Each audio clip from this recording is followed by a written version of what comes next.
Hi, this is Trish or GT, Gadget Trish in the house, giving you a small, a small review on some recent old music I discovered from the Jackson family, especially Michael. Um, just to throw it out there, just in case somebody wants to leave comments, I was always a huge Michael Jackson fan. However, the bulk of my collection started at 1978 and above. You know, because the Jacksons had some really cool stuff in the late 70s that I had my hands on. You know, and of course, I had the greatest hits from the Jackson 5, like a lot of Jackson fans have. But in his death, I found myself wanting to get to know the man behind the music and the kid that's pretty much been performing since 5. So I went back in time and purchased a couple of things. I got Music in Me, which is actually this is actually a compilation. The real CD is green, and basically you get all the songs from that CD with a couple of added bonuses.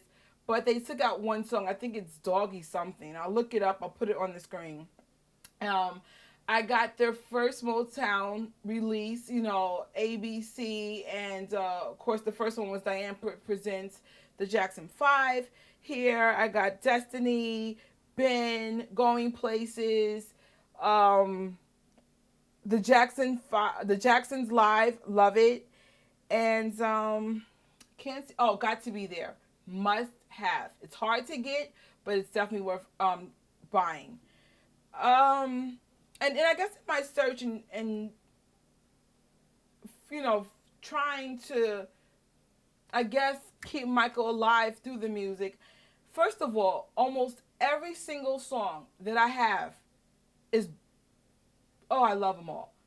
And if you're the kind of person that I have what I call a Motown mommy, a Motown mommy is the type of mother that gets up in front of her kids and sings Motown songs whether you want to hear them or not. So a lot of the songs that Michael actually redid on his CD as a child and that 70s sounds I'm very familiar with. You know, I love music from all eras. I don't care what the genre is, rock, pop, hip hop, I love it all. So it may not be for everyone. I would say hardcore fans would appreciate this kind of stuff because now we're going back in time. It's a different sound altogether. So in my discovery of Michael's earlier work, I also discovered the Jackson 5. And I don't mean Jackson 5 ABC. I mean the Jackson 5 and the Jackson's full body of work. And recognize that they sacrificed as well their childhood, their privacy, their freedoms. And in celebrating Michael, you know, I also want to celebrate them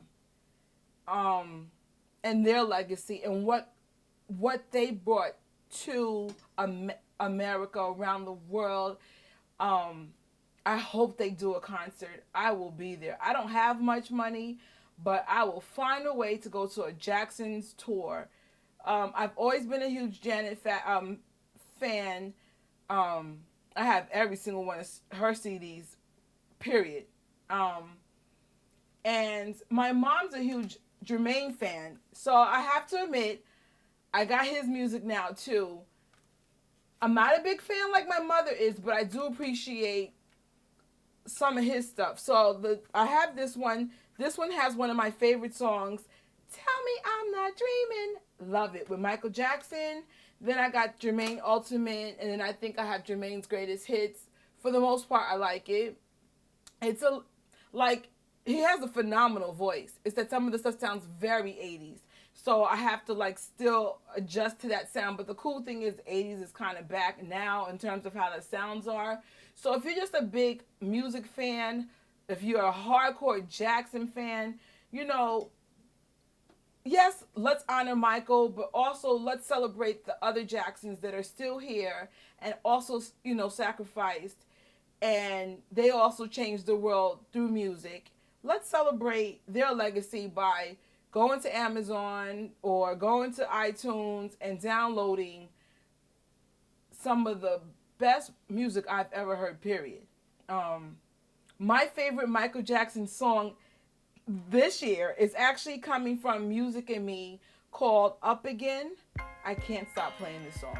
It came out in 1973. Can't stop playing this song. And, you know, as you discover some of the old stuff and it's new to us, you know, you'll discover what made him and them one of the greatest groups and solo artists of all time. So that's my review on the Jacksons, or discovering the Jacksons. And on that note, I'm out.